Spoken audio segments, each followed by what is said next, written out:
And yes, indeed, we are in fact live and ready to go. Welcome everyone to another Masculine Geek Wednesday. One of the best shows on the internet. As you know, you will get tired of me hearing that, but I will never stop saying it. So piss off. Masculine Geek number 56. We're going to be talking books, whatever else we feel like talking about, because it's our show. Books from the 70s, 80s, 90s, all kinds of. Yeah, Rob is following his own advice right now, and he's burning.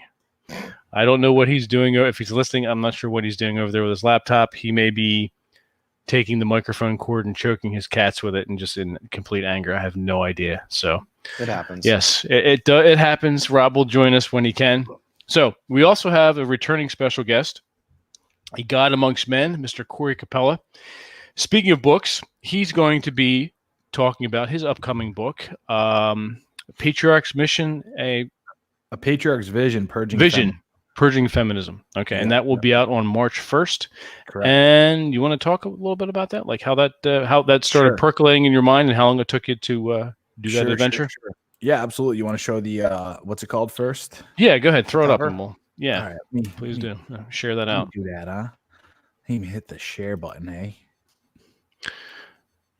Nick, Red Crusader, Dieter Desmet. Gentlemen, hope I said your name correctly. Add to stream. Oh yeah, and there we go. Look at that. Now I was remarking to Corey that the cover is very reminiscent of Boris Vallejo, and the context of the cover is very John Norman Gore series with the women on the leashes. So that's right up my alley. So I love it. And I see this is part 1. So you have in mind to have it a series. Okay. Yeah, it's a series. So this is nonfiction, however. Correct. And essentially what it comes down to is, and most people probably would never peg me as this type of individual, but I'm a philosopher by trade. Mm-hmm. And really what it comes down to is, just through all my life experiences, all my spiritual experiences, and just in general, everything that I've come to realize is true. I've written a book essentially understanding why and how we are the way we are as human beings, as species, like understanding how the universe is created, how those laws have thus created nature, and how nature has thus created us. If that makes sense, right? So Here's what it comes down to is, really, it's the red pill of red pills, even though I fucking hate using the term. That's just a placeholder. Really what it comes down to is it's just truth. The thing that we have to understand about feminism is trying to tear apart reality by, like, at the seams through inputting things that are not true, right? The way that they fight this war is they fight it on, like, a belief that everything is a social construct. So therefore, there aren't any biological factors, and there aren't any things that are really truly tied into nature, and we haven't evolved and all this other stuff. Now, the biggest thing that I need to push back on for most people is they're going to sit here and be like, oh, Corey, you're trying to fight feminism. That's like an MRA thing kind of do. I don't give a fuck about fighting feminism. I already know that they're going to lose, plain and simple, right? I don't want to go and march in the streets and put fucking dick hats on our heads and all this other shit and fucking cry about all this other stuff and say, hey, everybody remove feminism. No. The thing that I talk about in this, and this is like coming from a spiritual kind of thing that I've learned through purging. Whenever you purge something spiritually, what you're doing is you're removing the conditioning. You're removing that toxicity of it from yourself. You're removing it from yourself. And that's essentially what this book is meant for, is for men to come in and read this book and have that feminine indoctrination, that feminist indoctrination that we've all been, unfortunately, it's been subverted into our culture, right? Through the media, through our school systems, through our religions, through our financial institutions, through our judicial systems, and so forth. It's in everything now, right? You can't fight this beast. The only way that you could fight it is by getting rid of it yourself, and by essentially reading this book and understanding the truths of how things are, and using your dollars and voting with your dollars by buying something like this and promoting things like this. Because essentially what we need to do is we need to get enough men to read literature like this and agree this is the direction we want to go, right? This is how we kind of, in a way, fight. And this is a way how we as ourselves, as an individual, can take ownership of ourselves as well. So that's essentially what the book comes down to. I'll just quickly highlight what the chapters highlight as well, just so you know looking into this book what you're getting into. So really what it comes down to is understanding society. We have to have a society in order for us to survive. If you don't have a society or a civilization, we're pretty much just like rogue, whatever. It's just trying to go back to like the Stone Age, so to speak. But then upon understanding society, we have to see where our society failed today. And mainly what it comes down to is not understanding our species from a biological level. It's like not understanding that the first thing that goes in your mind, through your mind when you wake up every day, is to survive, right? Like at a base level, at a subconscious level, your genes, your cells, everything that's going on is like, hey, we need to survive. The number two thing is to procreate. And that's huge, right? Like people don't realize that 50% of everything that they do is based just strictly on procreation, right? That's like almost the root. That's like the root motivator for almost every action that we take. Next is failure to teach a true understanding of nature. We're hierarchical by nature.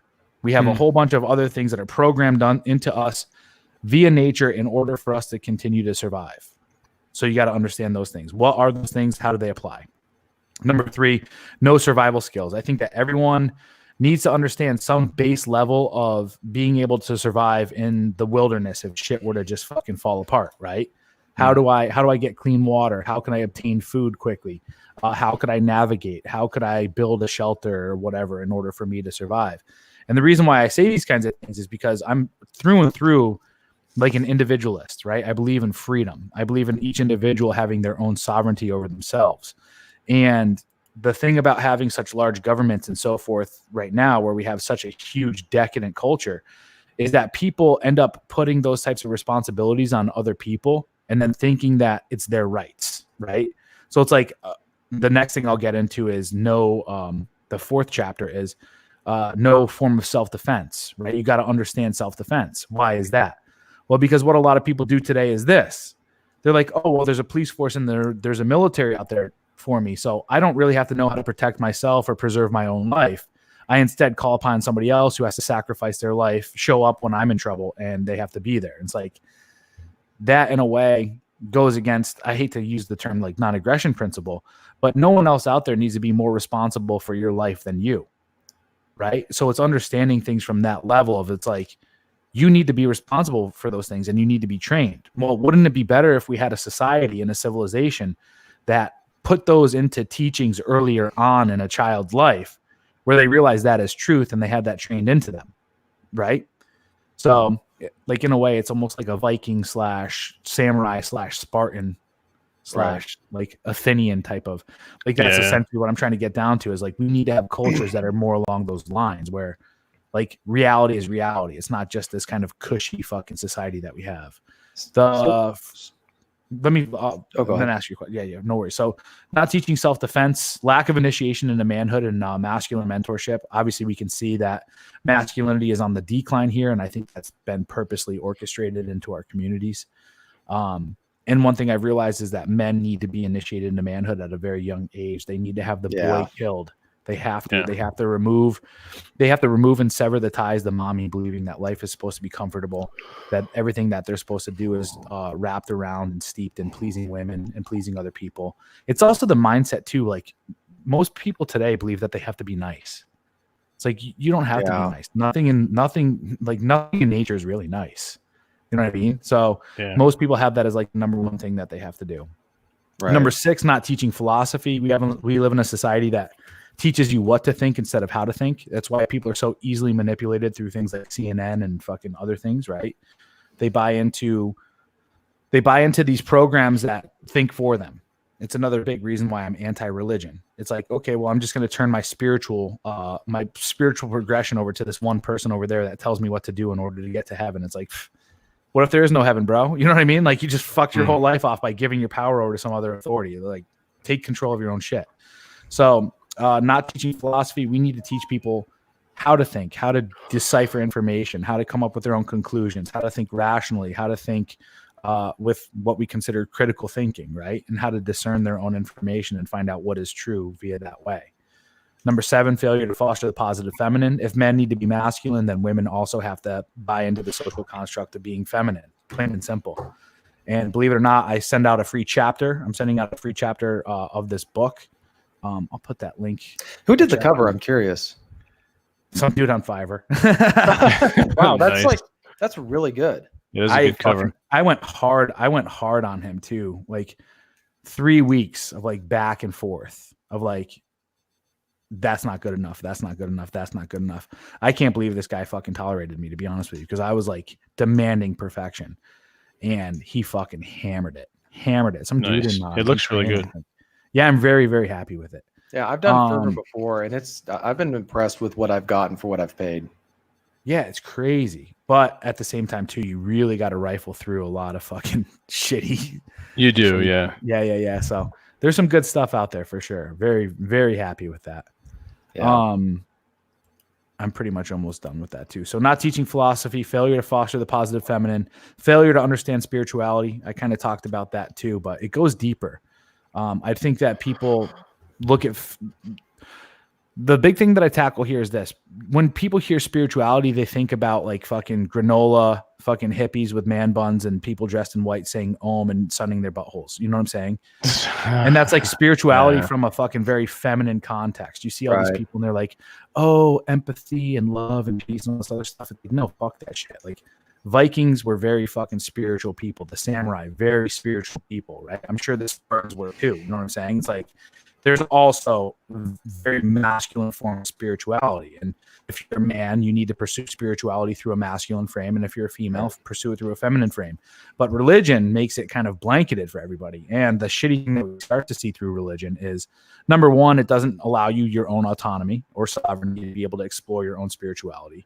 And then number two, no matter what type of system comes together, whenever there's males and females that are put together, the men use their power in order to pretty much get women on their side, right? So what do they start doing? They start putting into rules and laws to tamp down the betas, right? And then give them the most access. And then all of a sudden you have these rules and regulations that pretty much just end up fucking only serve women, right? And the men that are at the top levels. And it's like, oh shit, we just fucked society up again. God damn it. So there we go with that one. And then the final chapter is the failure to understand the sexual marketplace. And it's my longest chapter. And it's just an understanding that we don't have here in our society right now, where it's like the sexual marketplace is the oldest marketplace ever. And the best thing to do for someone to attain happiness is to be able to know where they need to invest when they hit their peak sexual market, right? When they hit their, like, people should be working their hardest in order to build themselves as a brand and operate and compete at the highest level on the sexual marketplace. I think that's where people would be most happy. Okay. So that's where I go with all this stuff. I think it's quite the read. I like it.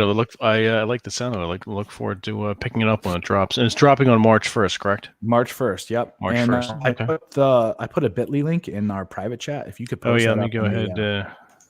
I think I did. Hang on. Let me go back and put that up there again for you. Now, how long is it, page-wise, length? If you've said that already, then my apologies. No, you're fine. 270 pages. Okay. It's a standard book, 90 some odd thousand words. Okay. It's definitely the most I've ever written in my life. Nice. Yeah. Now, what made you choose the title "Purging Feminism"? Because it's a pretty specific, title as far as what the scope seems to go beyond feminism. So what made you think of that? Was that just good branding, or was that kind of getting at the heart of what you're trying to address in this book? Well, because there's, as you guys could see, each chapter feeds on each other, but there's no one specific thing. So I kind of had to pick one thing that it was targeting and pushing away, and I had to sit there and think about that. And then, not to mention, let's go with the branding part of things too. It's like, one thing I know is that when feminists get pissed off, they end up fucking marketing triple for you. So right, and like you said, and this is something that Vince and I had observed when we do our spirituality podcast. That's people can get if they sign up for the Patreon.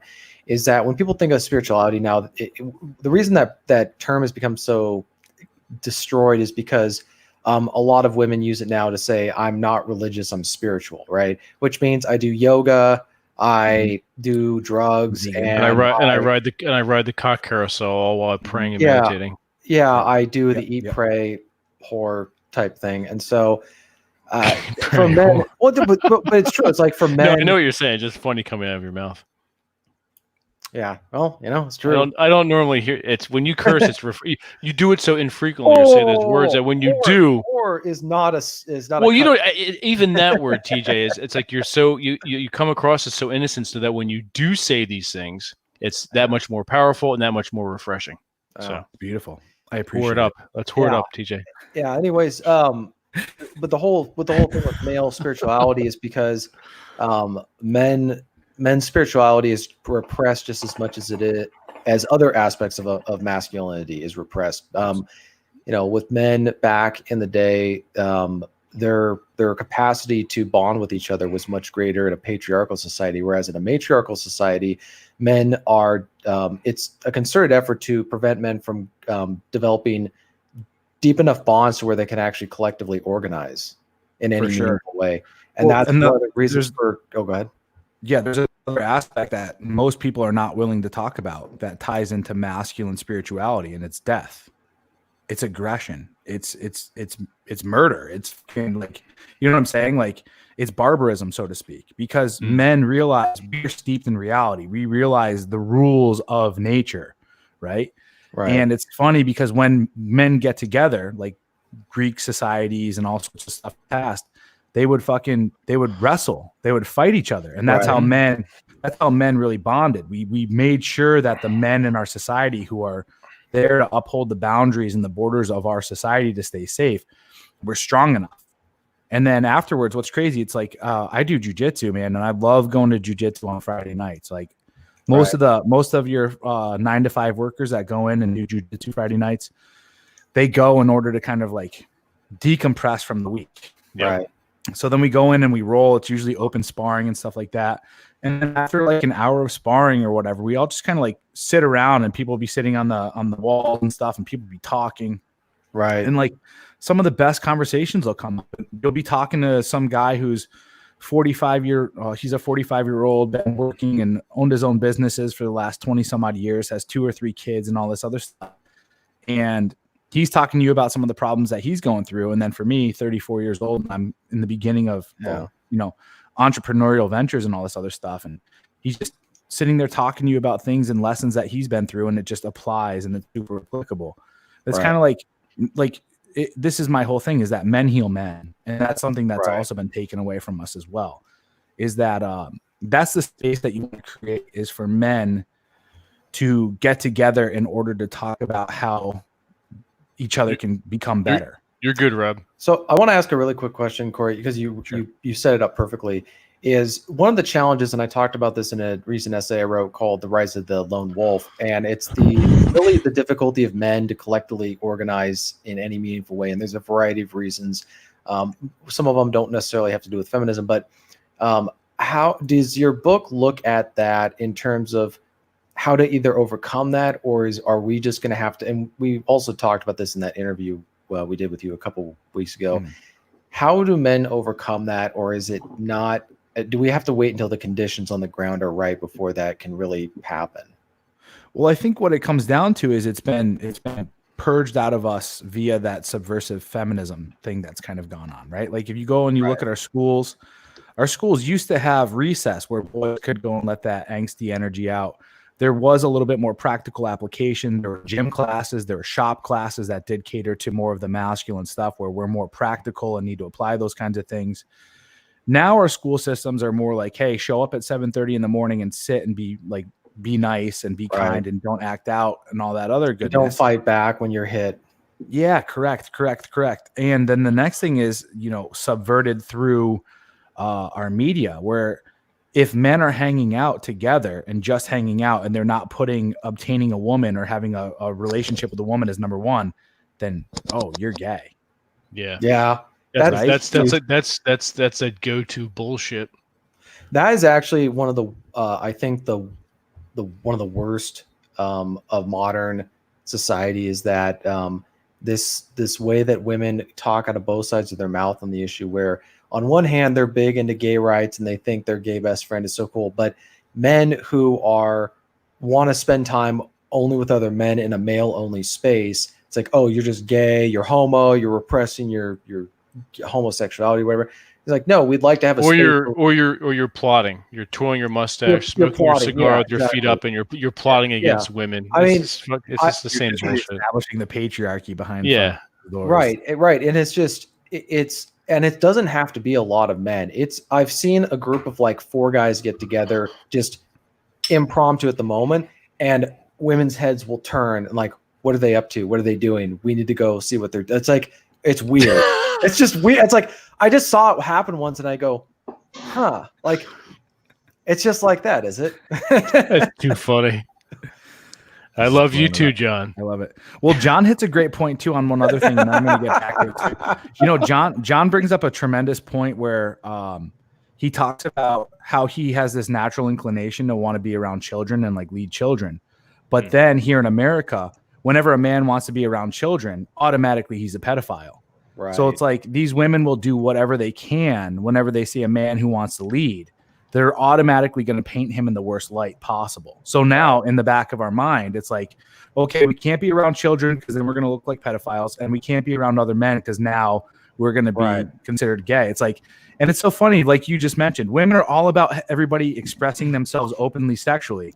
But if you're a straight male that's masculine, you can't do the ultimate thing. Well, the ultimate thing that they pin on you is they subvert you with these sexual things, right? Oh, yeah. Well, and you know, that's how they attack you. And I was thinking about that for a while because I was thinking about different organizations like in throughout history. You had the Spartans, you had the Templars, you had all these different groups where the men had a very, very, in a platonic sense, but a very intimate bonds with each other, where it's beyond what most men emotionally will ever experience in this lifetime.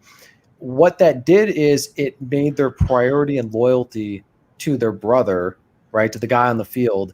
And what that would do in our society is not only would it give men a support system when they're attacked by the establishment or their, whatever, but they would have a guy having their back when their wife is trying to, usurp his authority or whatever. In a situation where, imagine a woman's browbeating her husband in public around his friends, and the 3 men turn around and say, hey, knock it off. Exactly. Right. Have his back. That's exactly what it comes down to. Yeah. You're 100% right. And I talk about this in my first book, Live Your Best Life in 30 Days, where I talk about how your relationships should actually be set up, and I do it in a pyramid model. And believe it or not, your number one relationship should be with yourself, and you should get 80% of your joy and happiness and comfort and nurturing from yourself. And then the next 12%, let's say, should be from your inner circle, which should be only men. Only men, right? If you're a man, it should be from only men. Why? Well, because those men are going to be the guys that are going to sit there and they're going to nitpick you and they're going to test your boundaries in a healthy way, right? Where it's not going to be destructive. It's not going to be to destroy, like, it's not going to be to erode you. It's instead going to be to like mentor you to be better. Because when men come together, they do it in a way essentially to make sure that the foundations of their society and civilization stay strong. Because, and this goes back to my second chapter, Understanding Nature, we've all come from tribes, right? We've all come from tribes. So we still have that tribalistic type of bond really deep down within us. So we need to have strong men who are strong warriors that can make sure that we're staying safe from other invading hordes and so forth, right? So that's what the masculine relationship comes down to. And in my own life, I cherish masculine relationships far, far greater than I cherish my female relationships. Right. Honestly, my brothers are honestly, for me, I have a greater love for them than I do any woman in my life. And in our society today, they teach you from a very early age through Disney and all these fairy tales and through fucking watching Friends and all this other shit, right? Yeah. It's like, your goal, the rite of initiation for man in this feminine society is your masculine relationships take a sidebar to you going out and finding the one. And the only way for you to become a complete man in today's world is for you to go and find that one, marry her, have kids with her, and let her lead the relationship in the household. And you just go out and be a boss and an alpha if she allows it in the industry. You know what I'm saying? You're absolutely correct. It is a prevailing narrative. Absolutely. And that's why so many guys are just fucking lost and miserable these days. Another thing, here's another thing that just came to mind, the advantage or an outcome of men being prevented from forming deep bonds with each other. Let's go back to, say, the Anglo-Saxon times, where you had the Huscarls or all these guys whose loyalty, their fealty, was to a very specific person. It was to the king. Yeah, boy. Their loyalties and priority was very unambiguous and very clear. Whereas today, men, because they don't have it's this weird extreme where it's kind of like you have a shack and then a mansion and nothing in between. So a man's loyalty is really to the whole world or nothing, because there's no, unless he's like lucky and he's got a tight knit community or whatever, that he can kind of localize his priorities. Other than that, it's like you want to go deep. You want to go deep, because this ties into, and I love that we're talking about books and stuff on this episode, because everything comes down to mythology and archetypes. Yeah, and I know that's very Jungian, but this is universal. These are universal truths. These are universal stories. The king is an archetype that every man at some level has in his own mind that he's striving to become. Right? Everything operates on a hierarchy, so therefore everything operates on a pyramid. And the king is the person they're trying to become. But the thing is this: not every man can become the king. No. But that's why having a family is so important. And that's why also just being the king in your own domicile is tremendous, right? You can become a king in your own space. And that's where I talk a lot about with the sovereignty stuff. Now, you guys want to talk about how all this stuff came to be, how Western civilization started to come apart. And I even talk about this in the book. Everything that we've talked about is in this book right now. And I'm even going to answer your question here in a little bit too. What can we do as far as being able to get these boys back to being able to make or have masculine relationships as they're being okay and all this other stuff. So I'll get there. But I tie the correlation to this. Everybody says that feminism started to take root in the 1960s, and this is when it all fell apart. But believe it or not, archetypically, on the collective subconscious, it actually happened in 1952. Now, what happened in 1952 that would mess all of this stuff up? Crickets. Queen Elizabeth became the most powerful person in the world. Think of that. Mythologically and archetypally, a woman now becoming the sole monarch of the Western world. And think about what that does to men when their sole purpose is to become the king, but yet now here's this woman that was just given it. What does that do? And now take a look at look at the rise of feminine, look at the rise of the feminine, look at the rise of feminism. Look at the sexual revolution that literally just happened right then and there in the 1960s. The advent of birth control, women going into the workforce, and then the feminization of all of our society. And men just sitting there taking a step back. Because what happened to these guys at this point in time? Well, archetypally, they said, well, if a woman could just become the queen just like that, right? What should I be working toward? Right. It really throws these kinds of things off in a man's brain, where it's like, that's what I was working towards. But now a woman, look at all the stories that have happened since, right? All these Mary Sue characters and all this other shit. I'm serious. That all of a sudden started coming into kind of the social dialogue. Now all these characters are being written in via Disney and all this other shit. So that's a correlation that I draw in there. It's like, we can't mess with these mythological and these archetypal stories. It's why Disney taking over Star Wars now has been the worst thing that's ever happened in that franchise, right? People are turning away from it in droves because they realize at a spiritual level that they've tipped the scales of what this mythological story is supposed to be about. It doesn't resonate with them anymore. Well, it's not just that. It doesn't work for our species. It doesn't work for us, because that motivation for that man to wake up every day and be the king. Now that we have a woman sitting on the throne, it's just like, it throws it off. It's like, well, I'll just go and fucking play video games instead and fucking jerk off in the basement. I'll get fat. I don't care. I don't need to work. Right. And feminism has always been, in my contention, is that feminism has always involved a woman and two men. There's the man she wants to do something, and there's the man who's already willing to do violence on her behalf to get the other man to do it. The moment you take that man, the moment it gets broken down to just a man and a woman, in the, like, for example, in the wild or during a natural disaster, There's no feminism. There's no feminism because Yeah. I've seen this so many countless times in my life where a man and a woman will have a dispute. The woman can't win because she can't physically do anything about it. So she goes and gets another man that is in her control to go, you know, threaten to fight that guy. And then, and eventually the guy learns, I have to do what she says, or she's going to get another man to do violence on my behalf. It's the same thing with divorce.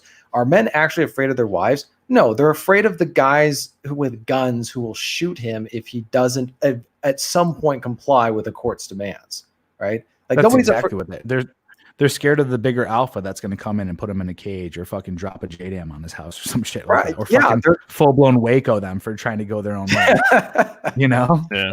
It's like, fuck, people have tried to do this stuff in the past and our government just comes in and is like, nope, fuck that shit. Like, yeah, you're right. It's she's trying to control the alpha by using the white knights. And the reality is she wants the alpha. She wants that guy to be the king, but then her fucking just distorted version of feminism or of femininity gets in the way and she becomes a tyrant, you know?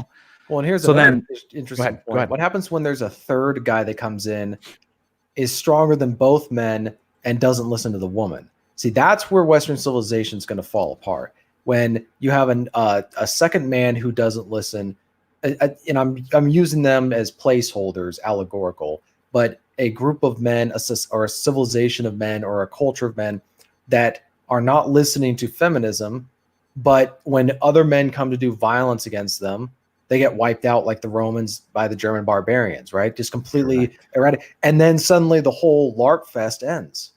You're right. So the pendulum is going to swing. They created the monster that they were so fearful of having happen, right? And then it comes in and it just takes over. But I think that's going to restore the natural order, which is a beautiful thing.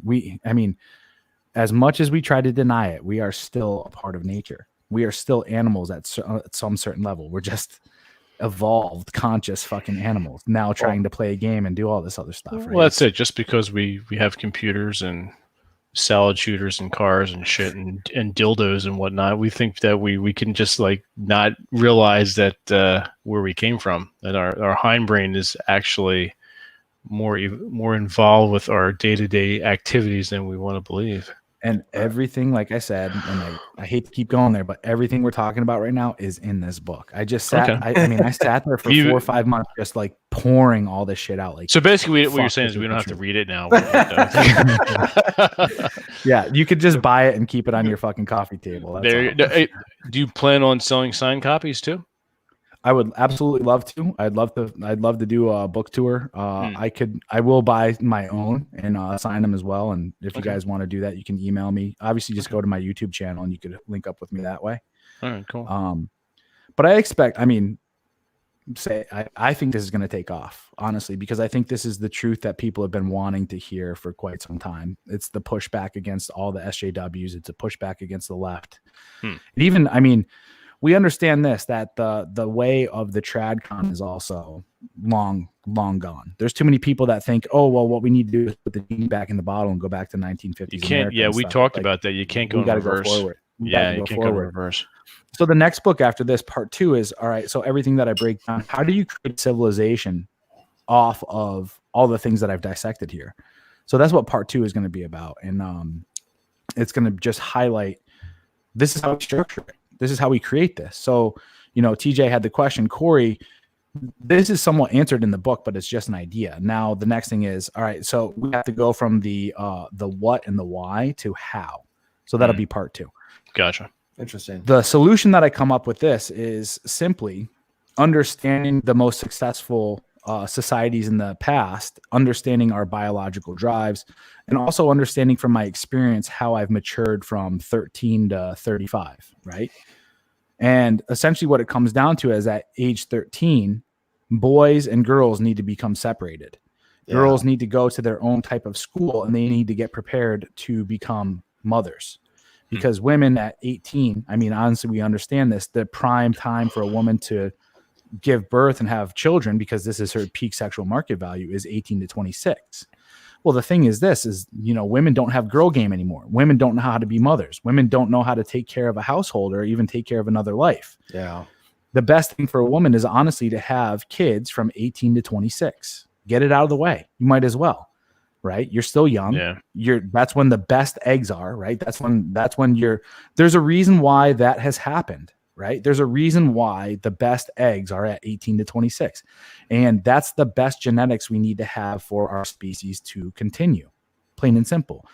Let's draw the correlations between ADHD, autism, all this other stuff. We have a fucking diseased population right now. Like, look at autism. It's what, like 1 in 66 right now? Granted, I believe most of it is overdiagnosed. But I was about to say a lot of it is completely I think the other problem but there is a rise in it. Yes. I think the other thing to account for that, or not just for that, but to take into account is the number of women on prescription drugs and they're not on it. Not even just that, but the rise in alcoholism. Well, I'm thinking what I'm saying is that there's a lot of girls who are on prescription drugs, like heavy ones, starting from when they're a kid, and they're on them their entire childhood through puberty. We also don't think of this as a drug too. Think of birth control. We still have no clue what type of thing that does to her hormone profile. Not for nothing, even ours. It's not being filtered out of the water. For sure. Yeah. But you can't turn off your biology for that type of plumbing that is 100% natural, right? And then just come off of it and expect your offspring to be okay. Like, right? It's fucking with all the stuff. It's fucking with all the stuff in there, man. You know what I mean? Like, it's fucking with the sauce. It's fucking with the gravy. You can't be playing around with eggs and then expect your kiddos to turn out just fine afterwards. It's like we live in a sick society right now, so we need to cure it, plain and simple. Yeah, absolutely. I love it. But yeah, from there too, though. So girls go to their own school. They get prepared for like what I call, like, some people in the past would call it like finishing school. I call it just a feminine school. Boys get separated and they go to a boys' school. And this is where they get initiated into manhood, and they're led by men, and they're raised and taught like these key things that they need to do. Like, number one thing that's not being taught to people is grit, right? They got to learn how to fail. They got to learn how to push past this stuff. And what better way than to have a masculine mentor and a teacher that pushes them in the right way, but then also does it in a, dare I say, loving manner where it's like you're being taught lessons, right? I'm not doing like firm but fair type of stuff. Yeah. And then from there, I mean, I'm not going to throw the whole chapter away, but I diagnosed an entire way for everyone to hit their peak sexual market value and get together at that point in time. So, excuse me. Completely makes sense. Yeah, it's good stuff. Nice. Cool. I look forward to it. Sweet. Now, have you started the second book already, or is that just percolating? It's percolating right now. Okay. I have bits and pieces in the outline, but I'll tell you what, marketing right now is a lot harder than I thought it would ever be. It takes up a lot more time. I'm going live every single day at 4:30. Okay. And then hopping on as many shows as possible on top of doing email. That was my next question. Yeah. What your marketing strategy was. Yeah, it's mainly to just hop on as many shows as possible. I mean, when it comes down to it, I'm still a fucking nobody. Nobody really, I mean, I shouldn't say nobody knows who I am, but as far as like becoming a bestseller and so forth, it's. Who are you again? I know exactly. Didn't I see you on a show with John one time or something? That's funny. I've been on a show before. Yeah, I won. Now, the real question everyone is dying to know is, how difficult was it to wrestle and choke the shit out of that bear and acquire that bear skin that you're wearing? When you know jujitsu, it's super easy. All right, there you go. That's all we need to know. You just gotta take the back and get that fucking rear naked choke. Any animal that's used to crawling on all fours is never going to be. Just kind of, never going to be expecting you to take its back. There you go. Just choke it out. All right, cool. Someone's been watching Beowulf. You hear about that fucking dude? Granted, it was a baby mountain lion, but this dude last year fucking choked out a goddamn mountain lion when he was running. I heard about that. Yeah. Fucking epic, dude. He choked that thing out. It's like, I'm in the moment and I'm doing it. No, absolutely. It's the same thing too. Like when I have kids, if I have kids, my game plan is to be on a hunt the day of his birth and bring some fucking skins in and some head, like a head of the animal. That's Lay kind it- of cool. Lay it at his feet. That's a worthy gift. I like it. That's kind of cool. Absolutely. It's kind of like in Game of Thrones, you know. I took Oh that yeah, from- oh yeah, that's right. Okay, cool. Very Game of Thrones ish, but more masculine. Great show. Yeah. They destroyed that fucking last Well, the season, end though. of it, yeah. God I damn. refused to watch it at the end. Please I gave don't. up on it. Yep. That's how I am with Star Wars right now. I refuse to watch any of the new Star Wars. Well, that's I'm like- why we got to create. I mean, men in our neck of the sphere need to just start working on our own content and creating stuff that we want to see. Those who are artistically inclined, Mhm. because we just can't wait around for someone else to figure it out. And might as well, because you know, they're not. Nothing's going to change out there. Mainstream, like we're not going to be part of mainstream culture anymore, and it's hard for people who The mainstream culture is going to undergo a huge change in the next decade. So, and Yeah, I think we're seeing the spawn of a masculine renaissance. yeah, no, And I absolutely. think that's also going to birth a golden age. It's beautiful. The pendulum is swinging for sure. It's funny. I got a text from my buddy on New Year's Day, and he says the 2010s was the decade of the feminine. Now it's our turn. Pretty much. Yeah. I agree, and I think we're going to take this one for a ride for quite some time. So we've seen it, and that's essentially what the book comes down to: is we've seen when women lead society, what happens. You just can't do it. It was a fun little experiment. Glad we had this little time frame in society to be able to say, hey, look, we tried it, but guess what? It just does not fucking work. Let's march forward in this new direction. Indeed. And speaking of new directions, so Rob, it's coming up on your time. So you want to go ahead and since you haven't really talked too much, you've been sitting there like the cardboard cutout that you have. Cardboard Rob. Well, I'm still stewing over my microphone issue. I can tell you look really, really pissed. Yeah, I'm not happy right now. There's a But couple anyway, dead guys, cats. what's up? Oh, there's a couple dead cats in the background. That's right. I think so. Choked out with the microphone wire. I think so, because it's not the cable. I figured that out because I have another one that's very similar, and it'll work. I powered it up. It's the microphone itself. There's something going on with it, and I don't know what it is. So I got to get that looked at, or get another one, or do something. And so that's where it's like, fuck it, I'm not going to talk. But anyway, so guys, hey, hit the like button. Subscribe to the channel.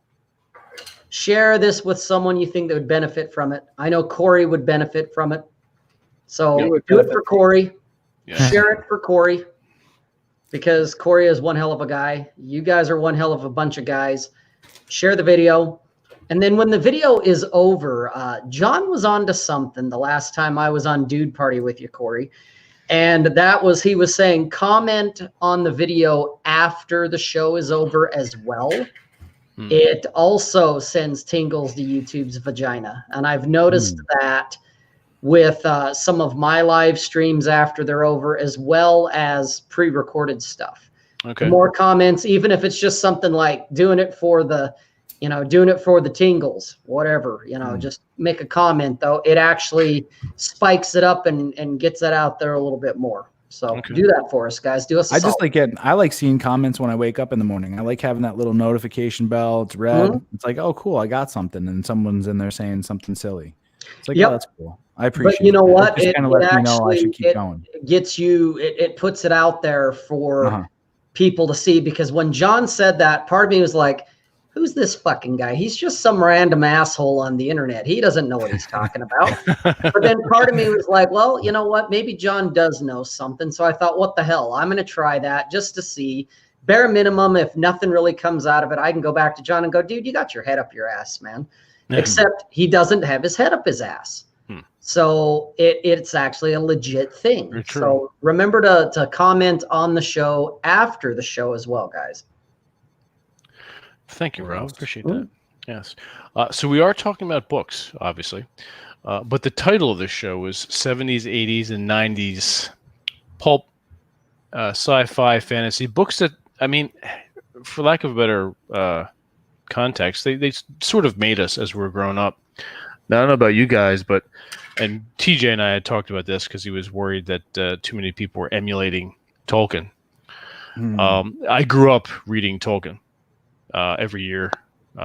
Just when I first started to read and can read, more adult books, started off with The Hobbit, and every fall, it just seems like it's a fall thing to do is to read Lord of the Rings, and I do that every September. Christopher Lee does it, or did it? Yeah, he did do that. Yeah, yep. So when I found out he did that, I was like, oh, that's cool. Christopher Lee does it too, and then he wound up playing in Lord of the Rings. That was even better. So, so I wanted to pick your brains as far as like, because Corey, you're a writer. Everyone here on the panel is a writer. Rob, I know Rob hasn't written books yet. The Masculine Geek book is coming out, which will also feature Rob, so he could say he's a published book author. I wrote a chapter.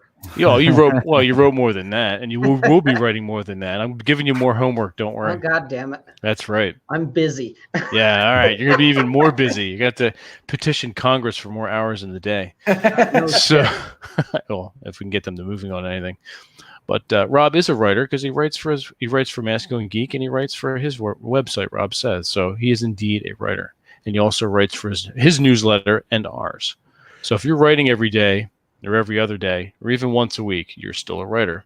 You may not be officially published yet, but you're still a writer. So we're all writers here. Were there any specific books during your own formative years that really stand out and resonate with you and say, yeah, these tomes influenced me? Yes.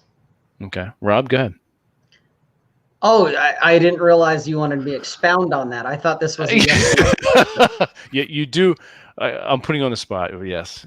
So, because I know you're a big Stephen King guy. Well, and there you have it. Okay. Yeah. He influenced me when I was back in college and thought, I'm going to be a writer. And I wanted to emulate him. Most people I've encountered when it comes to Stephen King either really like him or they really hate him. There's really not a lot that I've encountered that are like, meh, whatever. They either think he's brilliant or they think he's a hack.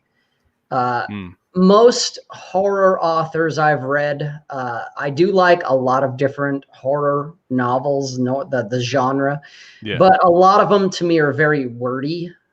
They take way too long to describe whatever it is and get on with it. King doesn't. He's kind of blunt and he kind of lets you paint the picture. And the book that really, well, it freaked me the fuck out is what it did was It. Not the TV show, not the movie release they just did.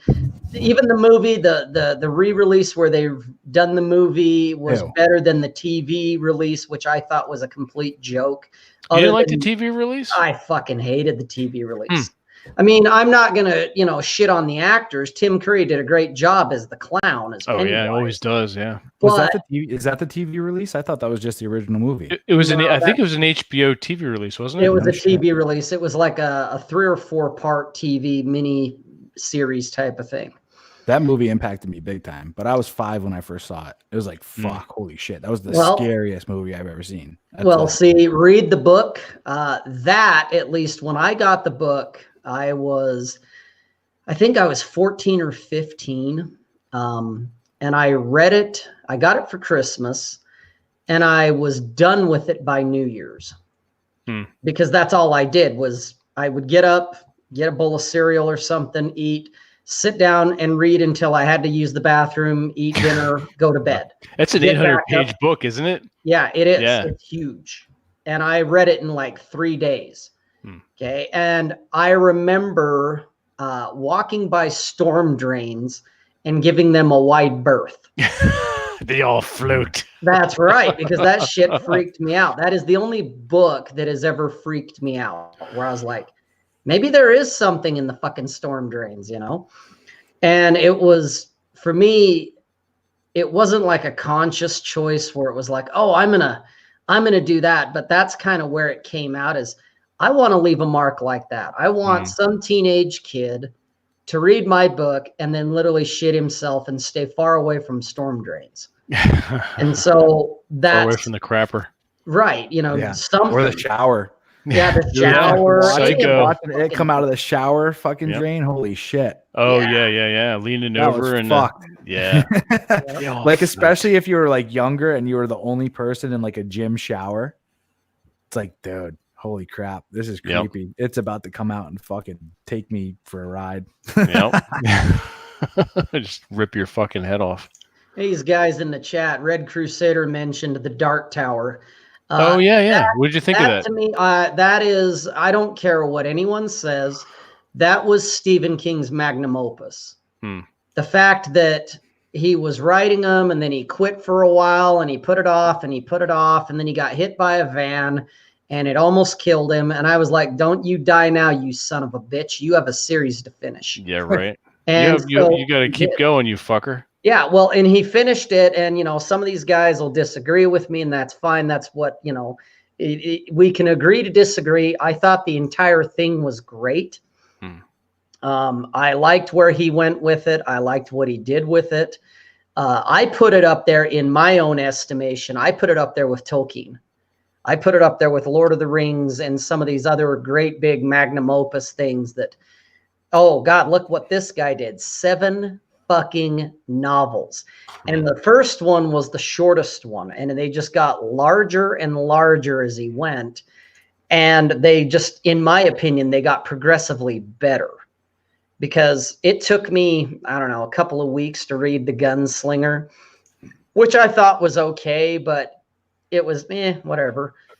Because I thought, oh, he's taking a stab at a Western, kind of a fantasy Western. Okay.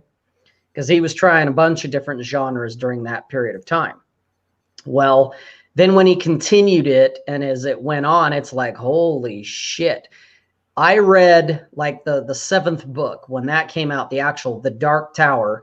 That's another like 800 pager or somewhere in that vicinity. It's a tome unto itself.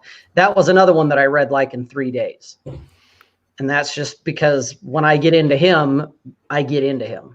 Yeah. So that would be something I would like to do at some point if I ever have the real ambition is here's my 7-book series. I had to cut down half of a forest to print it. All right, Rob, I'll make a deal with you. I'll finish my my pilot's license and you'll get started and finish your book. So there you go. No. You need your fucking pilot's license way before that, buddy. We had that deal over a year ago. You're not altering the bargain here. You're not Darth Vader telling Boba Fett, hey, pray I don't alter it further. Type of shit. The narrative has changed. No, it hasn't. No. Go ahead. Keep going. Oh, that's all I had to say about it. You blew your load? Okay. Yeah, I did. I came. All right. Fantastic. And TJ, you're over there smoking your Hobbit pipe, so let's go with you. Gandalf. Trying to think of the different books that I read when I was a kid. I think I was really big into the Arthur Legends. I loved reading King Arthur and the Knights of the Round Table, but I read the Americanized, I'd say cleaned up version of it by Howard Pyle, who also did The Adventures of Robin Hood. 20,000 Leagues Under the Sea was one of my favorites. I read, now granted, just for a caveat, these are the abridged versions. The stories were condensed down, but like the gist of the story remains. So I read Moby Dick. I read The Adventures of Sherlock Holmes. I read Kidnapped, which was Treasure Island was one of my favorites. I loved that one. I'm trying to think. As far as fantasy sci-fi novels, I'd say the one that affected me the most, I was in high school when I read Starship Troopers. Starship Troopers is not a good novel. It's a great political treatise, but it's not a good novel. There's that book has no plot. It's just the narrator, the protagonist is Heinlein, just pretending like he's not Heinlein because that's just how he is. I loved actually a lot of the Star Wars books. Though looking back, I actually liked a few of them because I liked how they carried on with the Star Wars series and maintained the archetypes, but put them in different situations. Whereas the new films had such cynical endings for the different characters. Luke ends up this, both Han and Luke end up as failures in the movies, as opposed to kind of being these positive older role models for the new guys, and then they can kind of step out of the way and let them come into the light. But they couldn't do that for the film because it was all about denigrating the men. What was another one? I really loved books that were about either boys or men who were just driven by sheer willpower. Like their willpower was almost a super strength. Kind of like, that's why I loved Batman more than Superman and all these other different Zorro. I loved Zorro, but not a book. It was a book, but I didn't read it when I was a kid. I didn't read it till I was in college. Fantasy novels. I'm probably read a bunch of fantasy novels. I haven't touched them in 25 years or 20 years. So, and they were probably thrown out when I was younger. Tom Sawyer. Tom Sawyer. I read. Oh, Mark Twain. Absolutely. Yeah. I liked. You know what's funny is I liked Tom Sawyer more than Huckleberry Finn because Tom Sawyer ended on a note that I liked better, and I think that was Mark Twain's biggest flaw with Huckleberry Finn is that it just ended on a weird note. Where and he admitted that he just wanted the book done. He'd been working on it for 5 years and he didn't want to deal with it anymore and all that other stuff. He also needed the money, not for anything. Yeah, So. not for nothing. Not for nothing. He's like, yeah, screw it, let him burn. He let him burn. He needed the money.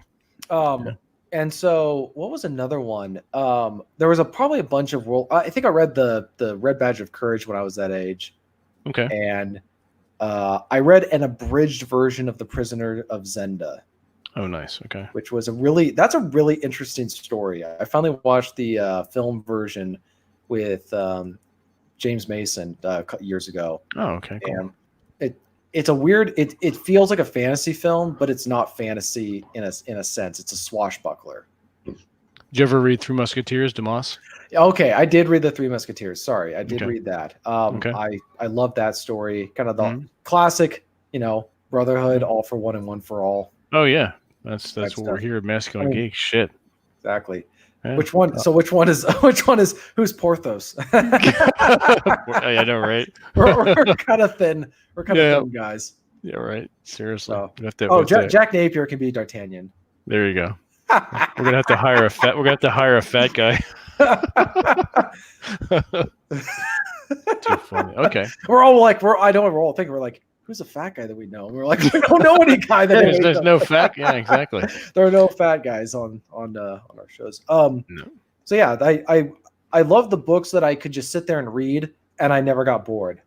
Yeah. You like it, and then you added on to the stuff when you were done because you wanted. Oh yeah, it left your imagination open. These books almost became friends. You can go back to them. To this day, you can still go back to them. Mm-hmm. Absolutely. Definitely. All right. How about yourself, Corey? Any books growing up that were just that really speak to you even now? Oh, there's so many. I don't know if I could do more. Growing up, yeah, not so much sci-fi. I hate to come in like that, but I'll tell you, I'm more of a dystopian type of guy. Like Fahrenheit 451. Oh yeah. Yes. And Animal Farm. Yes. Shit, I just had another one that was really good. That was on the top of my mind. Even 1984. Yeah, I love 1984. I listened to that over and over too. Brave New World. Brave New World. Yeah, Aldous Huxley. Yeah, that was a big one. Man, there was another one that was on the top of my head that I just completely forgot about. I got a question for all you guys when you're done, Corey. I've got a question. Sure. I got a whole bunch of books that I could list off that impacted me. Obviously, the Iliad and the Odyssey, tying back into that kind of. I mean, I know not sci-fi, but just something huge there. What was it? Fucking Piggy. Lord of the Flies. That was. Oh yeah. Forgot about that. These are just like classics that people I believe need to read. Catcher in the Rye, you need to read. J.D. Salinger, yeah. I read that in high school. I never understood. The wheat field. Well, no. The thing is, like, the rye field.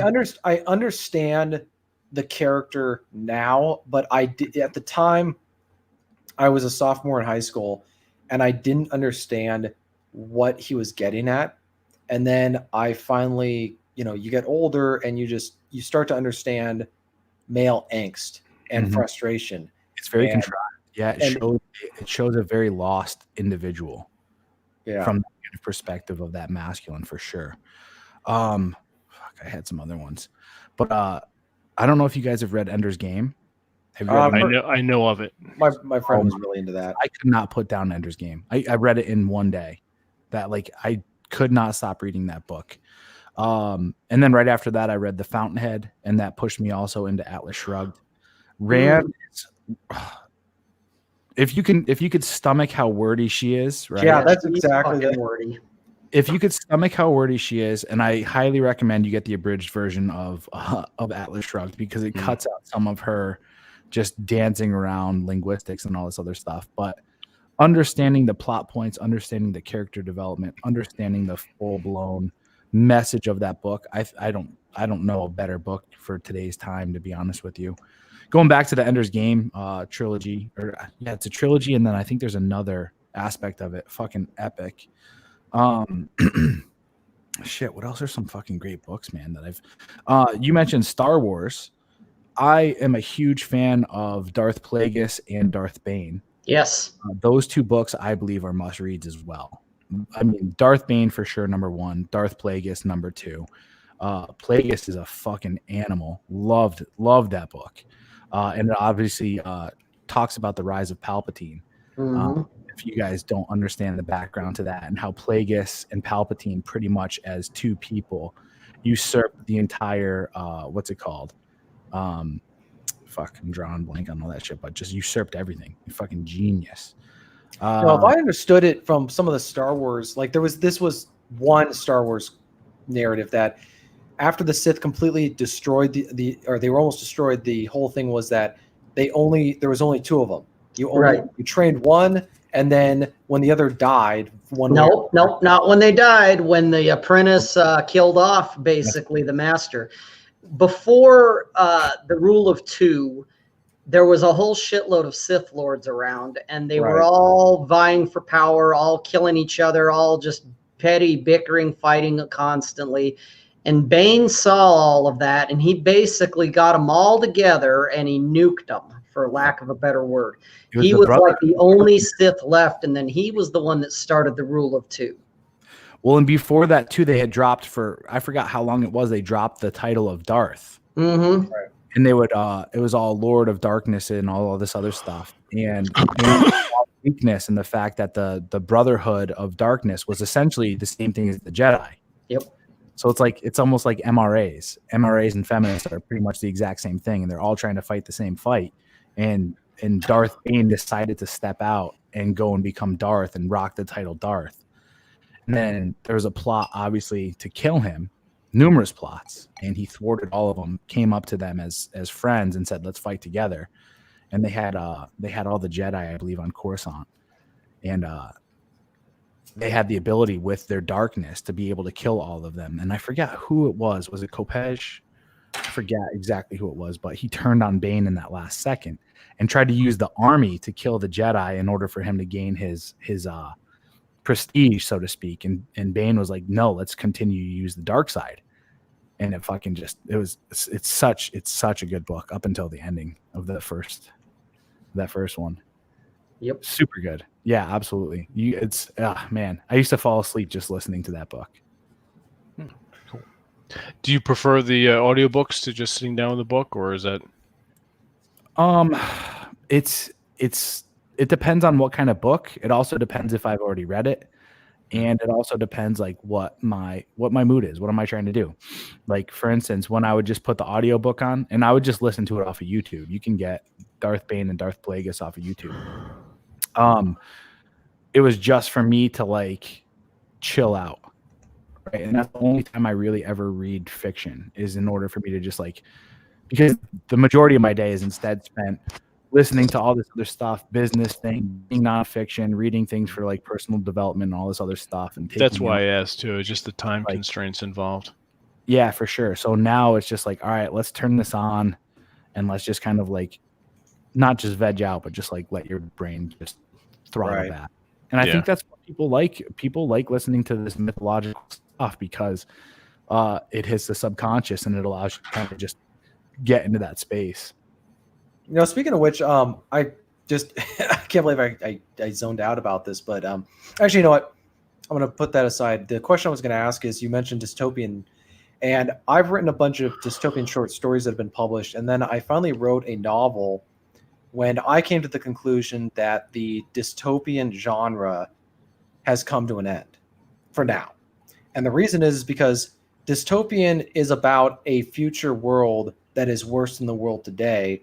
And to quote the great Clark Griswold, how could it get any worse? We're on the thresholds of hell. So, I mean, because I was trying to think of a government or just a society that's worse than it is today without coming off as like unbelievably absurd. And so my conclusion is that if you want to write a novel set in the future, you're either going to have to deal with issues that are concerning today, not what that might concern tomorrow. So, for example, Ready Player One is a movie about people who go online to revel in 80s nostalgia because the future is so bad or the present is so bad. I'm thinking that's not 2045. That's 2018, 19, and 20. Like we've already reached that point where people do that. And then the other one is, you have like the Hunger Games and even in a different sense, the Joker film. These films were set in different time periods, but they concern issues that are relevant today. So they're not. You can't do dystopian anymore. Like 1984. You can. No, you can. I'll tell you what it is, because this is whoever wants to write this. Just give me some fucking royalties. Write a dystopian where feminism wins. Oof. Aren't we kind of already there? Yeah, Isn't but people need a at? story. Like that's the reason why. So this is Ayn Rand's thinking too. She wrote a book with her main tenets of objectivism as a storyline, because people are more willing to read that, and then the seeds will be planted and that idea or that philosophy will grow. They'll start to connect the parallels. Think about any book you've ever read. Like I mentioned all these other things.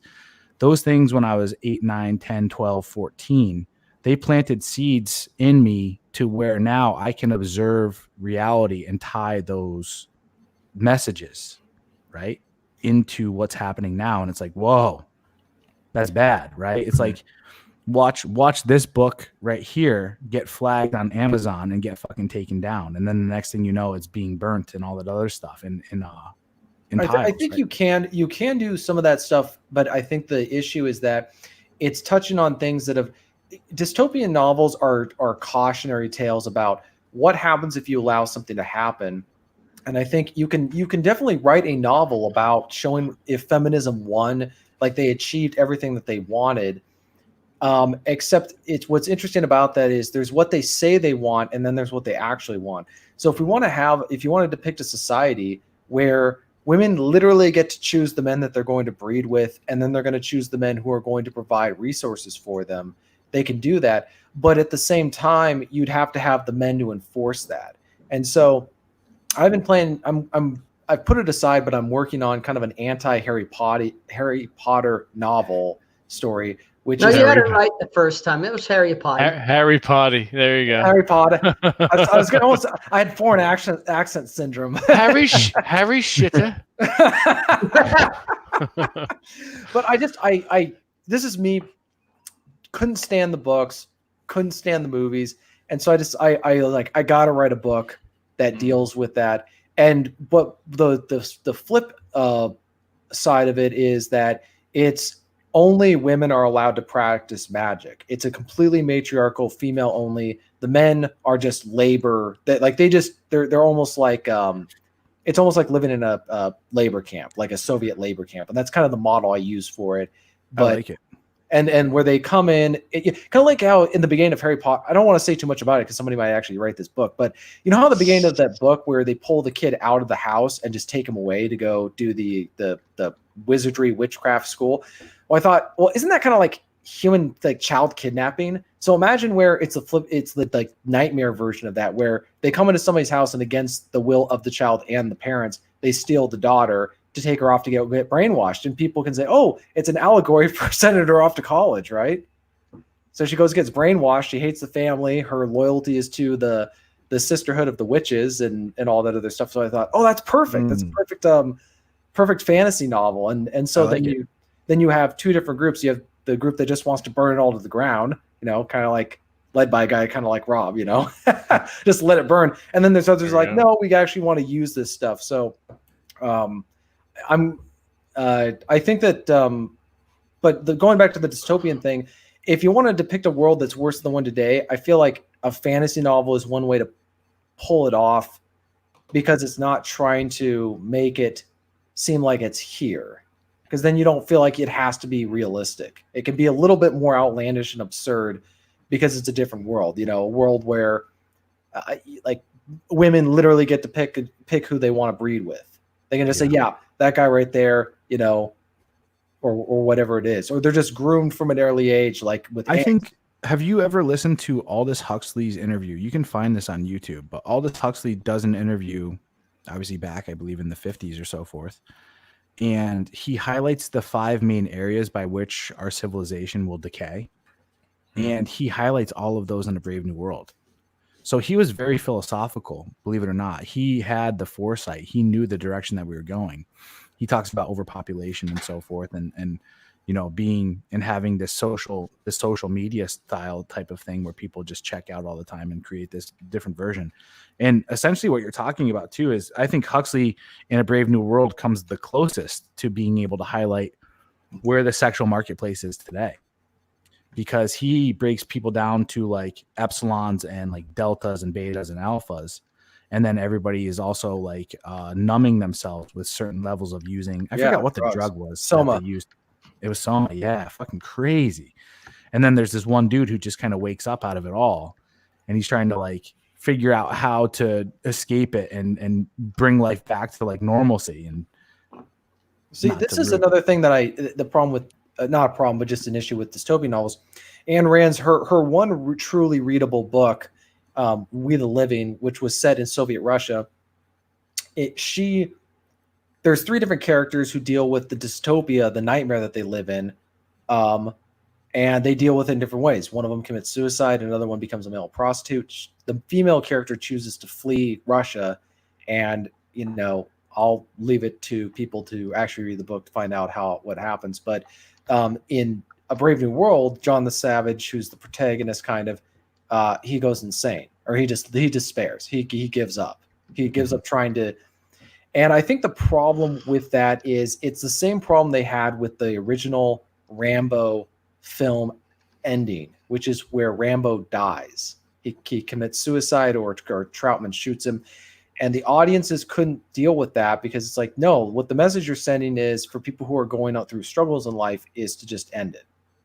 So I feel like with dystopian books, that didn't happen in Fahrenheit 451. The guy escapes. So I feel like there's got to be some light at the end of the tunnel, even if it's a small little spark. There's got to be something. I want to see something where there's a big win, honestly, right? It kind of sounds like, and I think what a lot of these authors try to do is avoid. In the past, they tried to avoid doing that because, in a way, that's what was expected. The point. It ruins the point of a cautionary tale. In a way, right? But then I also think that now that we've become so addicted to like superheroes and all these different types of like adventures type of things, it's like, why not have an archetype that comes in and completely wins? It's like right. I don't know how you guys feel about the Avenger movies and stuff like that, but I was actually rooting for Thanos. I would have been much happier with Thanos winning. Honestly. Well, it's kind of the same thing with the Batman films by Christopher Nolan, who did a good job with them up until the very end of The Dark Knight Rises, because the whole underlying question that was being asked by the film was, is Gotham salvageable? Is it worth saving? And he doesn't answer that question. He never shows what the city does in response to what it's going through, really. I mean, he teases it in The Dark Knight where they decide not to blow up the ferries, but at the end, it's the cops who fight Bane, not the civilians. The Joker film that just came out answers that question with a resounding no. It is not salvageable. It is the cause of its own problems. There's a reason why it's turning into a hellhole. And Batman is in a dysfunctional relationship with his city where he can't walk away from it, but he can't save it. So he's going to spend the rest of his life fighting for it, right, even though he can't turn it around. And so with Thanos is, I think the only there's a couple of I can see where people might find it because one, he's not like, he's honest. He's just a completely honest person about what he's trying to do. Right. He's He's not super rational too. So we can apply Thanos to the League of Shadows, because I don't know if you recall when we're first introduced to Ra's al Ghul in the League of Shadows, what he talks about, and this is especially when Ra's al Ghul comes back to Gotham, and he is reintroduced to Bruce Wayne, and he says, "We're here to reset. We're here to reset Gotham because every civilization has its peak, and the League of Shadows is the means by which the reset happens." And the thing that, and this is the reason why I can't get along with Batman, and the reason why I don't like Batman whatsoever, is because essentially Batman is a white knight at his core. Like, and think about not the white knight in the term that we use white knight necessarily, but the actual archetype of what a white knight stands for. A white knight believes in these certain types of virtues and values and ethics that he thinks are like the nice guy. It's like kind of like the Knights of the Round Table. Like, I am this knight in shining armor and I'm here to save the day. And that's essentially what Bruce Wayne / Batman is dealing with. Is it's like he's constantly trying to, even though he lives that playboy lifestyle, he still has that one, right? And I forgot what her name was. Selena Kyle. Is that her name, Selena Kyle? Well, he had I mean, depending on which one you follow. For sure. If it's the animated series, you had Selena Kyle, and then there's Talia al Ghul, who's the daughter of Ra's al Ghul. So those two were kind of, but Selena Kyle was the one he really had the big one. Yeah, exactly. And that was his childhood crush and all this other stuff. So in essence, what he's trying to do is he's trying to always shed his actual masculinity of being the billionaire playboy and doing all this other stuff in order to prove, like, hey, I can be cleansed and I can be cleaned, and I could turn this dark whatever spiral that we're going into. I could be the one to kind of brunt it all and clean it all up, and we can live in this kind of, because that's essentially like the difference. He's trying to save a city. I think the thing about the White Knight in the bad sense is they're trying to save something that is either not worth saving or does not want to be saved. Kind of like when Don Quixote rides into that town and he treats the local prostitutes like they're maidens, like these fair maidens, and they're just like, what? I mean, that's kind of the iconic, the archetype of the White Knight is they try to save people who themselves know they don't deserve to be saved and don't want to be saved. Correct. It's like it's this belief system, and this is how I used to be when I was like blue pilled, was just be nice to everybody and they'll turn around. Try to help as many people out, and they'll see that kindness, and they'll be like, oh, okay, well now I'll go on the path of, fixing things. And it's like, that's not really the human condition, honestly. No. It's like, look at Iraq. Iraq was thriving when Saddam Hussein held an iron fist over that civilization. And now look at it. Now that we've removed that dictator from that location, it's crazy. It's understanding the levels of society. You can't expect, especially, it's almost like that curse of having a high IQ. It's like you look around, you look around and you look at the rest of society and you're like, holy fuck, people are dumb. Mm-hmm. Right. And it's like, oh, well, maybe if I do this and maybe if I do that, no, it's not like you can't force people through kindness to get up to that level. There needs to be, and that's essentially what growth comes from, though. Growth comes from struggle. There needs to be some level of struggle, but I think there is a way, and this is why I'm big into understanding like the Philosopher King, and it's actually what I talk about in this book. The Philosopher King knows these things, but he also knows how to do it in an ethical sense. It's why the true masculine man is the firm but fair. Everything is done for a purpose and for a reason, not just to serve himself in a tyrannical sense, but it's a sense of like, yo, work needs to be done. Like this just can't be a comfortable, happy-go-lucky type of thing. And that's what I saw happen with Batman as well. Is Batman just like, look at his father. Look at what was his father's name? Thomas Wayne. Yeah. Thomas Wayne was the ultimate, like he was like a Kennedy, right? It was this belief system of like, live on the outskirts, live in this billionaire mansion and all this other stuff. This is our legacy. All we got to do is just keep pouring money into this stuff. And one thing I know about helping poor people out is this. Like, poor people have to help themselves out. No level of throwing money and cleaning up the environment around them and all this stuff is going to make them see that. They need to have some kind of lesson taught to them as well for them to make the choice to rise up. It goes back to, you know, who's the anti-white knight would be, and I don't know his last name, but from Master and Commander Far Side of the World is Captain Aubrey, because there's that one famous scene where, or in my mind, the important scene where this young sailor has refused to salute his superior officer, and he's having him being flogged. And there's this dispute between him and one of his confidants who's saying, you know, so what? He failed to salute. And he goes, the only thing keeping this ship afloat is discipline, and men must be governed. And they are governed often not well, but they must be governed. And the other guy is saying, oh, that's just an excuse to be a tyrant. And he goes, you come to the wrong shop for anarchy, brother. And so I thought that's an example of where he's being hard. And he also says, I don't enjoy doing this, but if I don't do this, this ship turns into chaos, and you can't afford that on a ship where, you know, everybody dies if the leadership and the hierarchy that's on the ship breaks down. And so he doesn't do stuff that's cruel. He's not a cruel taskmaster, but when he has to be firm, he is. Mm-hmm. It's what I talk about too. I mean, my first book, Live Your Best Life in 30 Days, I talk about boundaries. Right. You have to have boundaries in order for there to be a level of respect. Yep. You have to have boundaries in order for people to understand these are the parameters by which you operate, right? And if people are sitting there and they're trying to shoot holes in your boundaries, you have to be willing to defend that with your life, honestly.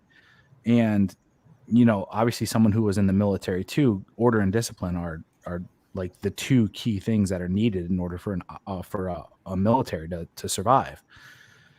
So right. I get it, especially when you're in that context. If you're in the military and you've agreed to be in the military, like especially in today's world, you're not forced, you're not drafted into this stuff. People make choices. You know what environment you're going into. It's like, you got to. And I hit that part in my book. I talk about it because I also, you know, coming from this perspective, I also understand and respect and appreciate freedom. And I also understand and respect anarchy. But the problem is people need to go through a certain stage in life where they do lose rights, where they do have to understand and realize, holy shit, I need to work for these things and I need to earn them, right? Because if they're just given to you, if it's just given to you, you never understand how to respect or protect it.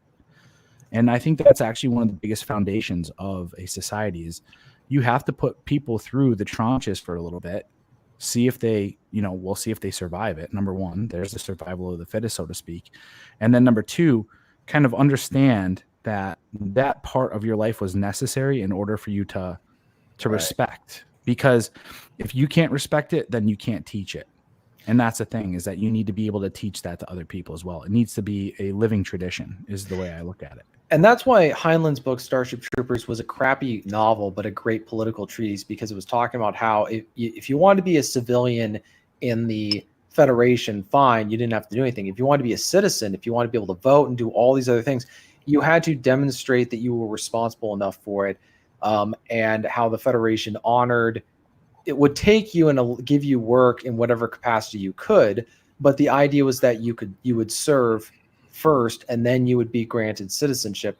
And that's why Roman citizenship back during the Roman era was such a big deal. It gave you all these rights that other people did not have. And so I think that is, as uncomfortable it is for an American to think of today, this idea that people just wake up and they're born with rights. I believe in the concept of natural rights in a sense. I don't, but the problem is people confuse rights with laws of science. Like they think of a natural right as in a natural law of gravity. You can have rights, but they don't work properly. You don't use them properly. You don't understand them properly. You don't, they don't, it doesn't work if you don't have to, in a sense, appreciate what it's like to not have them, like you were saying, and not have to demonstrate from others around you that you're going to use those rights responsibly. Because if you're not, then you take them away. You take them away from people. And that's the funny thing about democracy. is that look at it right now. Look at what's happening is these people that haven't had to work for their rights, what are they essentially doing? They're voting themselves into slavery. Right. Well, they're also voting other people. I mean, that's the other downfall. Yeah, that's the crazy thing about democracy is it does like everything that other people think or do can affect you because they get to vote. And there's no off limits discussions in a democracy because it's like we can vote. People can vote to pretty much do anything they want. And if it's a 50%, 51% of the population, then it's just. And the worst part is our nature is governed by the Pareto principle. That is, I mean, if anything could be put into law, it's that. And I think that there should be more studies put into it, but it's practically law. And the thing is the top 20% produce 80%. Right. Mm-hmm. And the other part is 80% produce only 20%. So you're sitting here telling me that when you have a democracy, 80% of the people that are basically nobodies that aren't producing anything can sit there and then they can regulate the top 20% of people that are doing 80% of the fucking workload. I mean, that's what Atham, look this up. Athens was only 5% of the population, I believe. And I don't know if that was male population or just population. You had to be free. You had to be male and you had to own property. And it's hard to implement that here now because nobody owns their property in that kind of technical sense because of mortgages. So some guy who's paid off 80% of his mortgage, it's not the same as some guy who just bought a house and put down a 5%. It's just that doesn't, you still technically don't own your property. And so that and then the worst part is after that too, the government backs that up too, because even after that, you still have to pay property taxes. Right. So you still technically never own your property. You're just technically leasing it. Yeah. I think that would be the most, whatever government people have restricting this is one lesson from Western civilization that could be explored in a fantasy novel or in a dystopian novel if people want to do that or whatever, is restricting the franchise as much as possible so that only the most responsible, intelligent people who think long term make decisions. Because when you have people who are very short term, they have no skin in the game, they're just there to take. It's going to be reflected in planning. And we've seen that today where we're going to see infrastructure fall apart. We're going to see roads crumble. We're going to see whole sections of the country. I think we're going to see a huge emptying of the cities, just like happened during the Roman era, because they haven't planned for that, because that's not how they're thinking it's we want this stuff now, I love it, dude. Yeah. You're on track with everything that I'm talking about. Absolutely. I need to read this book. Yeah. I don't go so much. Yeah, actually, no, it's all in there. It's all in there. Yeah. Don't give too much away. Right. So let's bring it back to our current reading lists. We talked a little bit about things that, shaped us a little bit as we were growing up. Anything you're reading now, Corey? I mean, other than anything in specific, other than the ones you have mentioned with your audiobooks, anything that's like definitely on your reading list? I haven't thrown anything on my reading list, fiction wise, recently. Okay.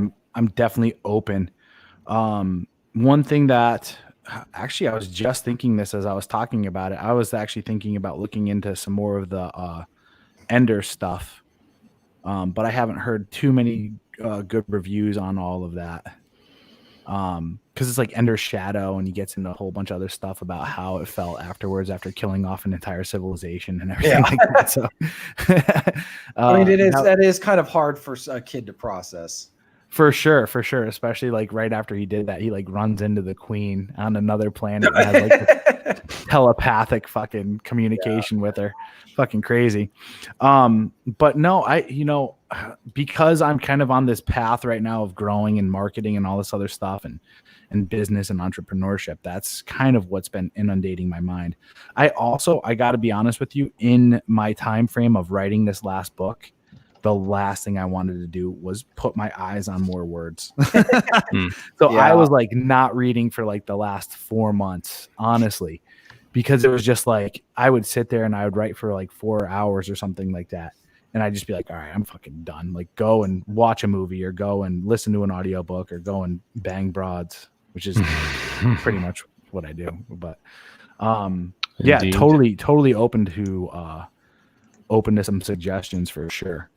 All right, I'll have to email you some of my own book list. Cool. Rob, how about yourself? Any fiction these days?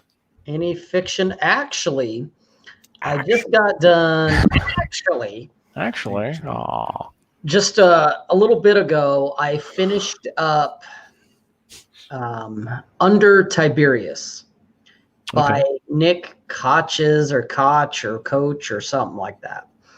It's a fictional story, but man, I'll tell you what, it kind of reads like nonfiction, which is why I'm telling guys in the chat, write whatever the fuck you want. Call it fantasy, call it horror, call it whatever.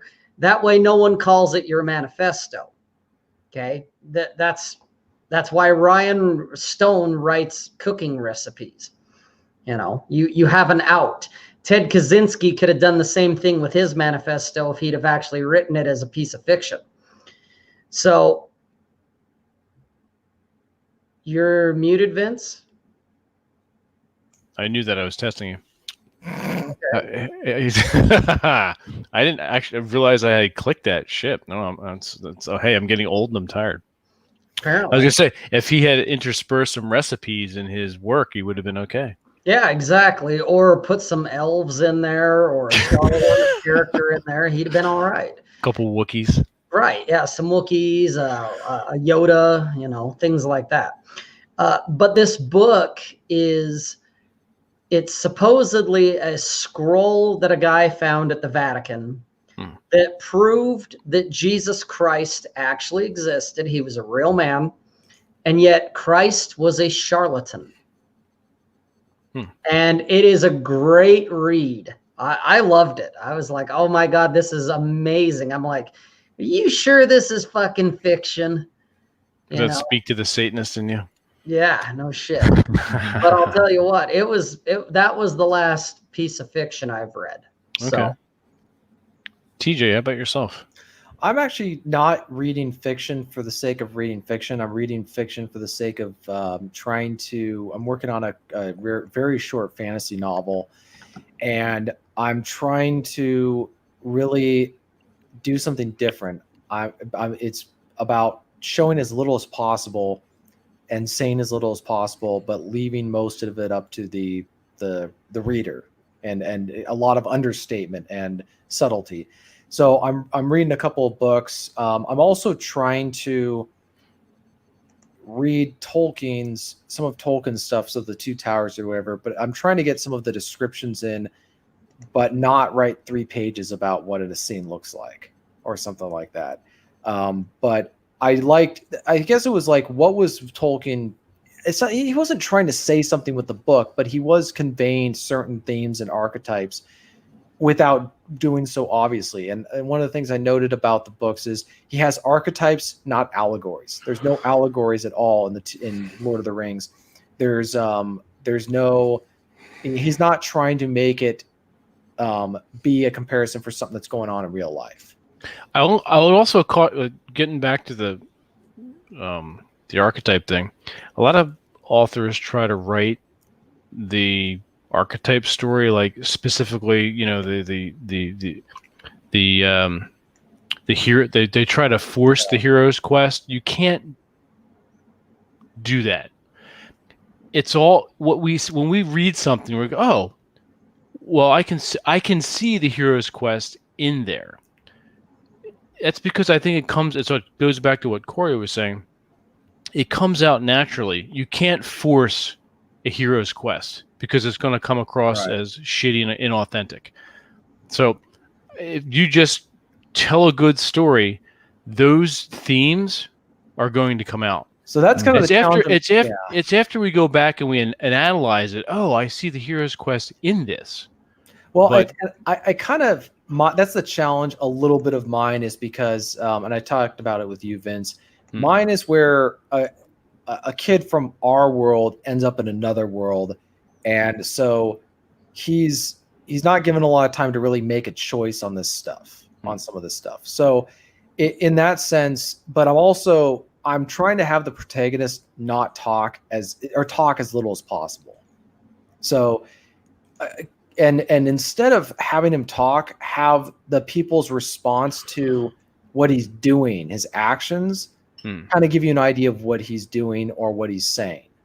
And so I thought that would be very interesting to do, because what it does is it just cuts out a ton of dialogue, because he's just not saying anything. Now, he does speak occasionally, just where it's like, I can't have him nod his head or shake his head every time he's asked a question or every time he has something to say, because he's not a mute, right? He wasn't born with his tongue cut out.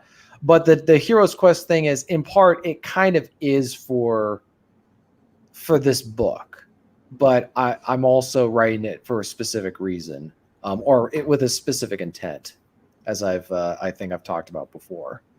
So a little bit different, maybe not the same for others, but I mean, it's kind of like obvious with Frodo, right? He's going to go, he's doing his Hero's Quest. Aragorn's doing his Hero's Quest. It's more of, you know, I don't know. I think I think that what touches on is what he's going after and what he actually gets isn't the same thing. Gotcha. If that makes sense. Like, Frodo's trying to destroy the ring, but what he gets out of that is it reveals who he is, I think. It reveals actually all the hobbits get revealed as who they really are. Yeah, it's very what is the book? I've recommended a few books about BDSM. I will go ahead and actually make a list of some books for you. So hang tight, brother. I just got one that I think is absolutely terrible. Which one? It's the Dom's Guide to BDSM. You can get it off Amazon. By Matthew LaRocca. Yes. His shit is so instilled with blue pill feminine social justice warrior narratives. It's not even funny. I warn again. He has some good safety tips and just some general things that are not bad, but overall, I can't recommend them. No, stay away from those. I even think that Matthew LaRocco is LaRocco. I don't even think it's written by a man. I think that's a pseudonym, and I think it's written by a woman. It's funny you say that. It does have a very feminine flair. Now that you're mentioning, sure. It would not surprise me. Yeah, because it's all about her pleasure. It's all about exactly being nice and kind, even though you're the dom. It's like always checking in and get it. I get there's times where you got to check in and stuff. Well, especially with edge play. But one of the main things that stuck out to me, and it's in a large part of the even the live community, not just in books, is this sense that withdrawing your attention, and that's what sticks out to me. Now you're saying this about the woman writer. What sticks out to me the most is that whole concept is that's considered extreme, withdrawing attention. I'm like, no, motherfucker, that's one of the basic tenets in behavior control by a woman. Well, don't get me wrong. A mangina fucktard could write that, could completely write that. So I have to do some research on that and see if we can find this person. Find out. I did. I tried. There was nothing. So that's what leads me to believe that it's definitely a pseudonym. And I was just I'm sitting there and I'm reading it. I'm like, this sounds like a woman trying to pretend to be a man, trying to teach men how to be a dom. Yeah, this is totally written from a feminine perspective. Yeah, fuck this shit. Now that you're saying, it does. But yeah, I had to put them down. I'm like, I can't do this. It's like I'm sorry, but the whole attention as a reward and a punishment, withdrawing attention as a punishment is a basic tenet of behavior control. Mm-hmm. I mean, even in a positive sense, you're trying to change and help guide a certain behavior you want from your girl. That you have to do that. So it's like, I get it. I can wipe my ass with this. So, all right, cool. We always say that one episode we're gonna just go ahead and just talk like that. We're gonna talk like this, you see? Oh yeah, we're talking like a depression era, depression era fucking gangster. Oh, nobody likes a mangina fucktard, eh? We'll just talk. Just you don't want me to take away my attention? See, here's me ignoring you. See?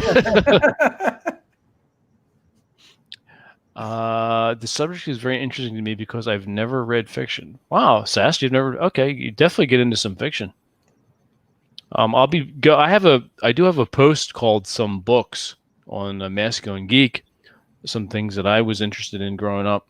You go check that out. I'll do another post because I have a storage unit that's full of nothing but books. So I will have to dig through those to refresh my memory and put them on a list. Yeah, cool. But all right, gentlemen, we're coming up on the 2-hour mark. It's getting close to it, and I'm exhausted. It was quite the long day. We're all quite tired. TJ looks like he's ready to pass out. Rob is just still simmering I'm in my comfy. I'm in my nice study chair. Your study chair? Okay, cool. If there's any questions from the chat for Corey or the rest of us, you want to go ahead and query us now before we sign off? Now's the time. No, is the time. Yes. Yeah, you got any stupid questions? We'll answer them for you. See. Use mugs. We might give you incorrect answers. See, throw you off the trail. Yeah. There you go. We're going to give you bad advice. Ooh. Yeah. At least you don't have Aaron on, because then you start to sound like a sissy. Oh, Jesus Christ! We have to have Aaron on just so we could mock him to his face.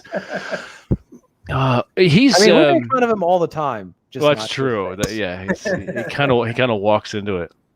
Yeah, he's traveling now, isn't he? He's on the Chicken Express. He's taking Spirit Airlines. Well, they had to. Didn't you hear? They had to land the flight early. They had to make an emergency landing so Aaron could call his girlfriend. They weren't getting proper reception, so they had to land. Yeah, he's like, dude, I gotta call the wife. I was talking to Safety Doc about that, and we've there's nothing I haven't said to Aaron's face, but and everyone can attest to this. He called his girlfriend/wife every 15 minutes to 30 minutes. It was insane. And he was unapologetic about it. He owned it. He's like, yeah, I gotta. All you MGTOWs. He's like, I can't help if I like my girlfriend. I gotta talk to her. It's like, yeah, I mean, but you don't.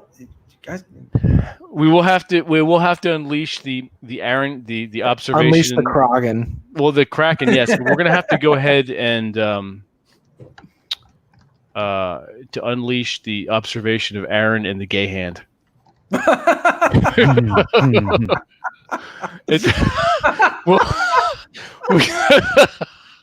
Oh my God! We just realized how Aaron holds his hand on his hip and walks. It's like, wow, that's pretty gay. That's amazing. Should I try and demonstrate? Demonstrate for us, TJ. He's got his coffee. He's got his coffee like this, and he's got his hand like that. Yeah. The gay hand. It's like, did you learn that from the what's the name of that school business he keeps talking about? Oh, I forget. I know you're talking about very well now. Carlton School of Business. Yeah, right. Carlton School of Business. Yeah. Oh my, yeah. Aaron flies on Spirit Airlines. Apparently, you can get good deals for like $75 round trip. We make fun, but it's a great deal. If you like sitting on top of a chicken coop, and also if you don't have to go open the door for him at 2:00 in the morning. Well, that's what happened. He flew. He wound up being late, and then he flew into fucking Baltimore or some shit, and rented a car. Got off a late flight, and at 2-3 o'clock in the morning, drove another 2 hours. Wakes my ass up, pounding on the door, calling me. Like, okay, all right, let's. Hey, I saved a bunch of money flying on Spirit. That's right, but you're at the mercy. Yeah, you're at the mercy of their schedule for the most. Not that you're not with a regular flight, but he does make sense flying that airline. I just never looked into it. He pays sense for his flights. He does. There you go. So, all right, gentlemen, like I said, we're coming up on the 2-hour mark. We're going to sign off. So if there's no other questions, we'll go ahead and do some housekeeping. Corey, where can everyone find you? I'm putting a link in the chat right now as we speak in order for you to get on the mailing list for my book. All right. I will send you a free chapter currently, and then also those that are on my mailing list will also have access to the pre-sale. I'll be opening up pre-sale next week, actually probably this week, to be honest with you, since it's a shorter month, as well as those on my mailing list will also have access to, when the book does go live on March 1st, to a discounted price, but the discounted price will only be for 1 week. So it'll only be for 1 week after I open it, and then the prices will go back up to retail, which are not going to be as nice as the prices I'm going to be offering. So do click that link in order for you to obviously get a pretty good price for this book. Also, if you guys don't mind, please do subscribe to my YouTube channel. Link is in the chat for you just to click that and get on over there. So that's pretty much it. I go live every single day at 4:30 p.m. Pacific Standard Time. So please do click the link, hit the subscribe and the notification bell in order for you to hear more from this guy. That's about it. All right, excellent. Yeah. Also, is this going to be out in a hardback or just soft? It's not going to be hardback. It's just going to be soft cover for now. Okay. Hoping, fingers crossed that this makes some waves and someone wants to come in and publish me. And Cameron just read my mind and my next question too, as far as Audible. Yeah. Once this takes off a little bit and I have some extra time, I myself might do it. But Nice. we'll see. Okay, cool. Yeah. For now, Kindle and paperback. Gotcha. Perfect. Yep. The two most popular forms. Yep. All right, excellent. Rob? Rob says .net. There you go. That was indeed brief. Briefer than TJ. This is true. TJ? TJMartinell.com. He's almost on par. I don't know.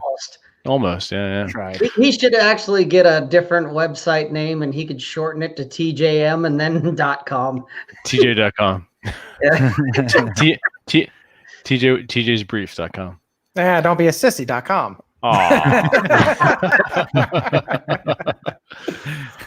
We're a website to visit often for people that need that advice. Yeah, get your head out. Get your head out of your asses. See? All right. I'm predominantly on Masculine Geek. You can find me there, and you can check out my author page on Amazon. And so that's that. So until Saturday, where we have our rescheduled live stream D&D with Raul Tomasi, Aaron Clary, ourselves, and the amazing Dungeon Master Drew Bay. Check that out live. That will be, I believe we're starting that at 2 p.m. Eastern. So get ready for some tabletop role-playing fun. So until then, I want you all to enjoy the rest of your weeks. Don't drink all the rum. Don't take any wooden nickels, and keep the fires burning. Good evening, gentlemen.